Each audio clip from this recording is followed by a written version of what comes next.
Hello and welcome to Daily Debrief, your primer to some of the key stories from across the world brought to you by People's Dispatch.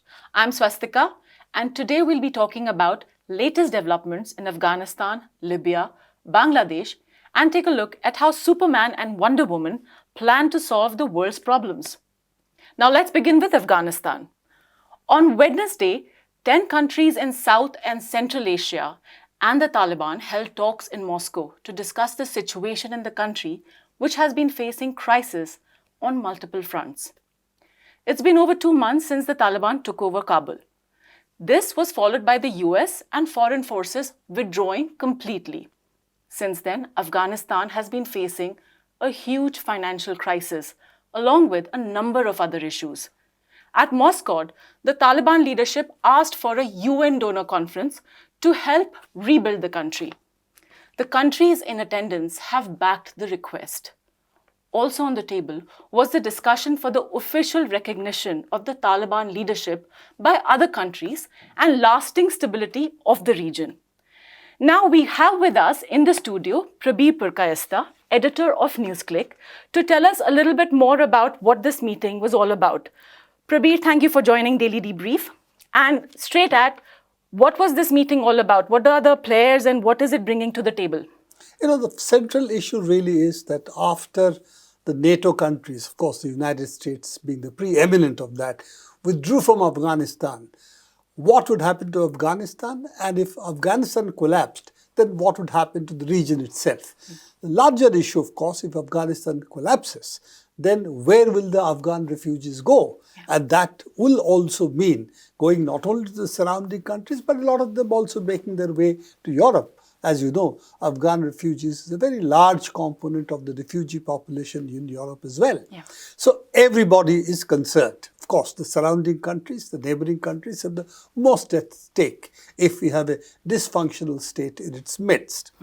I think what the Moscow Declaration and the group of 10, shall we call it, coming together has shown is that it is possible, including the differences that people may have among themselves. India differed on a lot of these issues with others, that it's still possible to work on the issues that the Afghan government has also talked about, the Taliban government has talked about, without getting into the issue of recognition or non-recognition of the Afghan Taliban administration. I think that's a very important milestone to move beyond that. And the fact that you can think about reconstruction of Afghanistan, humanitarian aid to Afghanistan, money coming into Afghanistan, otherwise we'll have a huge crisis on all our hands.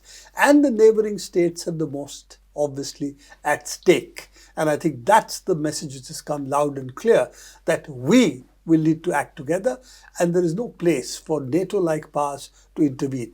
If you have a look at a map of the world, you will see how far the NATO countries are from Afghanistan or the United States. And I think that's a very good direction to go, that you are talking about really the region solving the problem of a country in its midst and not looking at parachuting troubleshooters with guns, other weapons and barrels of money to come and solve the problem of a country, which is what the Afghan war was in 2001. And that's the 20-year war we are talking about. In fact, you mentioned barrels of money, which brings us to USA. Now, USA was missing from this meeting, citing technical reasons. How do you see USA's approach to Afghanistan and the strategy it's looking to take with the country right now? I think US has a two-level problem. One is, how does it justify to its own population that they have spent, they claim, $1 trillion. Where has this money gone?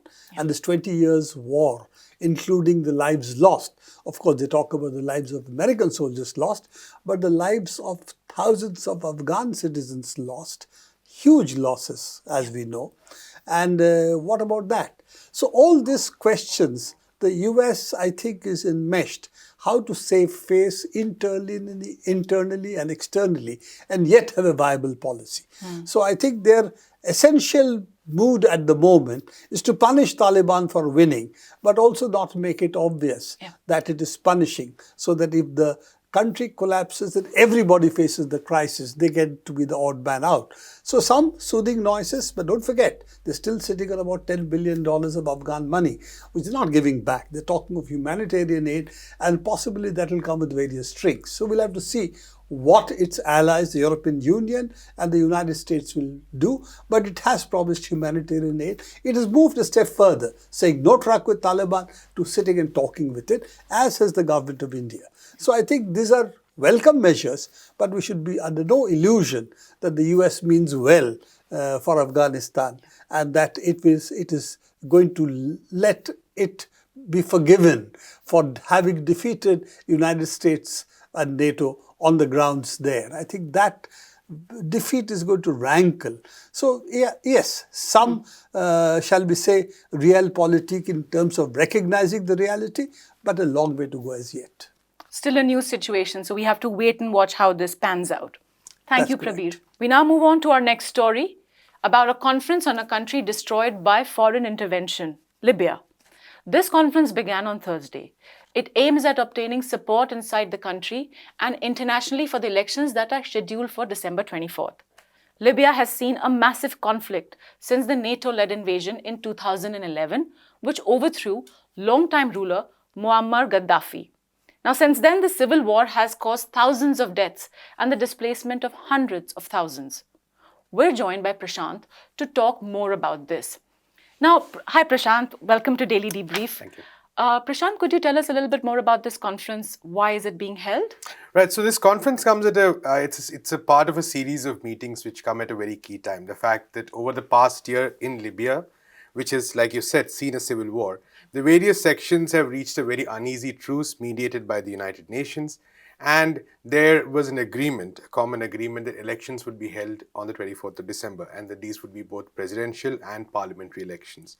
Now, the important thing to remember is that before October 2020, there were basically two sections. One was the parliament in Tripoli and one was the parliament in Tobruk. So there was something called the Government of National Accord, which was recognized by the UN. Okay. And then there was a parliament.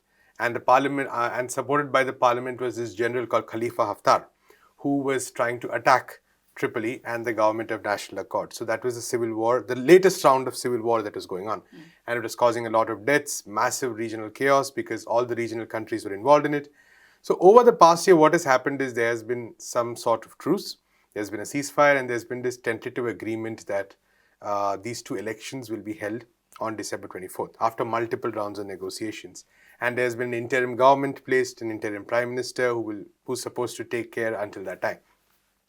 Now, there are still disagreements over this. For instance, the parliament, which supports Haftar, Khalifa Haftar, has declared that the parliamentary elections will not be held on December 24th, only the presidential elections will, whereas the other side is against it. So there are multiple, questions about various sides having disagreements on many of these processes. There is the fact that even now a large number of foreign fighters remain. And foreign fighters were basically soldiers, mercenaries, who were brought in by various countries to support these two sides. So at some point of time, Khalifa Haftar was being supported by Egypt, was being supported by the UAE, whereas Turkey was backing the other government, an internationally recognized government. So all of them brought their own mercenaries and stuff. And the numbers were around 20,000 people, I think, mercenaries, foreign fighters were there. So there's a question of having these foreign fighters out before the elections. And there's, of course, the question of money. So a lot of issues that really need to be resolved. And this election might be very essential to ensure some amount of stability in Libya because the situation there is really, really bad. Actually, tell us a little bit more about some of the major developments vis-a-vis the situation in Libya. How's that panning out? And also some of the major players. Good question, because what happens in 2011 is that NATO invades, and invades on what are very flimsy reasons, because NATO saw an opportunity to remove Muammar Gaddafi from power. Now, Gaddafi is an important player here because he was somebody who actually was running an agenda very different from what the United States and its allies and NATO powers wanted, which was an agenda which was kind of centered on African countries being self-reliant, African countries working together, and not just accepting what the dictates of the Western powers, which is what is happening in many cases. So for the Western powers, Gaddafi was a major thorn in their side, so it is convenient that he be removed. He was brutally murdered on the streets. The anniversary was just a few days ago. But what happened after that was a prolonged period of chaos because there was no central authority. The country was taken over by militias. Some of them coalesced around various governments and power centers that formed. Massive refugee crisis that has been caused by the Libyan war. Hundreds of thousands of people displaced. many people dying, for instance, in the Mediterranean while trying to flee this war. People killed inside Libya itself. So Libya has become a complete it is so much chaos in the country, stemming from the fact that NATO wanted to remove a person who was uncomfortable for their agenda in the region, and NATO's agenda continues, of course, in North Africa, in West Africa as well. So that's basically the situation. That's the origin of this crisis in Libya. And today, when UN leaders, when leaders across the world talk about the crisis in Libya, everyone forgets to mention that it stems from this act as NATO invasion of a country which is otherwise fairly stable. Right? There were problems, of course, but which country doesn't have problems? So that's really a question in terms of that's where it starts from. And then over time, we saw, like I said, all these countries intervened: Egypt, UAE, Turkey, Russia, all of them, France, all of them had their own agendas in the region. Libya, of course, there's a huge amount of oil involved, definitely, because the oil from Libya can be easily extracted. The oil in the vicinity of Libya can be easily extracted. So countries like the UAE also had Western interest in ensuring that this oil did not enter the market. And there was a lot of infighting about who controls the oil. So that definitely one resource. Also, Libya's strategic position in the region itself, very important. So all this together kind of, making things much, much worse. Now, really the question is whether this election process will bring about some amount of stability, whether all the sections will, gather around the government, and whether, the foreign militias will go out. Thank you, Prashant. Clearly, the process of stability for Libya will take its time, and we'll wait and watch how that pans out. Right. Moving on to our next story, which is from Bangladesh, where mobs of fundamentalists targeted pavilions celebrating the Hindu festival of Durga Puja last week. The violence was triggered by rumors on social media that the Quran had been insulted. The violence spread to 22 districts as mobs targeted temples and houses. 7 people, including 2 Hindus, were killed and many more injured. Police opened fire and used tear gas to control the mobs in several districts. Thousands of people, both Hindus and Muslims, have protested against the violence, and leaders of all faiths have condemned it. Now, Prime Minister Sheikh Hasina led thousands in a march in the capital Dhaka and promised more rallies against fundamentalism. Hardline Islamist groups have gained prominence in the country over the years, and the ruling Awami League has struggled to tackle rising religious intolerance and fundamentalism. Rashid Khan Memon, president of the Workers' Party of Bangladesh, spoke to us on what could have triggered these attacks and their implications. Let's listen in. We are here to discuss a burning issue today. There have been a series of attacks on the minorities in Bangladesh over the last week or so. The attacks coincided with the Hindu festival of Durga Puja. And today we have an important guest with us to discuss the issue. We have Mr. Rashid Khan Menon, who is the president of the Workers' Party of Bangladesh. Welcome to the show, Mr. Menon. Thank you. One of the most important things that we wanted to discuss today is why are these attacks happening right now? What is the trigger? Well, the trigger is that there was a complaint that the Quran, the holy book of the Muslims, which is revered by the Muslim very much, was found at the feet of the one of the idol, Ganesh, in Nanwa Dikhi Par Puja Mandap in Kumilla. There was a complaint, and so there was a hue and cry that these Holy Quran of the Muslim has been segregated, and that's why the total the Muslim community in Kumilla and other places also were very much agitated about the whole thing, and it started from that. And actually, what is now is being said that somebody who are having their morning work, they found out this one. Somebody from there telephoned the police, and the police came, and the OC took the Quran from the idol, and somebody made a video of the whole incident and just circulated it in the Facebook and live in the Facebook, just inciting people, say that it is being the Holy Quran has been insected, and also that that the Hindus are doing this thing or something like that. And it was the start of the whole situation. It seems from the reports we learned that the person who has been arrested for this particular act actually was not, part of the Hindu community. Oh, that's right. That's right. That one, some Iqbal Hussain, his name, as said that the police, he's a Muslim who lives nearby. He did this. He took this Quran and put it at the feet of the idol, and took away the Goda of the Ganesh along with him. All right. It is true that it is not the Hindus, and we said it from the very beginning that a Hindu or a man of the Hindu community cannot put these things like this because of the fact that they are having their own celebration. Why should they mar their own and put it in danger? They know it that even something is said in their Facebook or that they always that accept the express or agitation express. So why should they do it? And also a Muslim also who is a real Muslim, he can't just do it because of the fact that it is a holy thing for the Muslims. So from the beginning we told that it is a conspiracy to start a communal agitations and communal things in the country, and it happened like that. And finally, the US may have brought war and destruction to Afghanistan, Iraq, and many other countries. But it looks like there is some hope for peace, for Superman and Wonder Woman.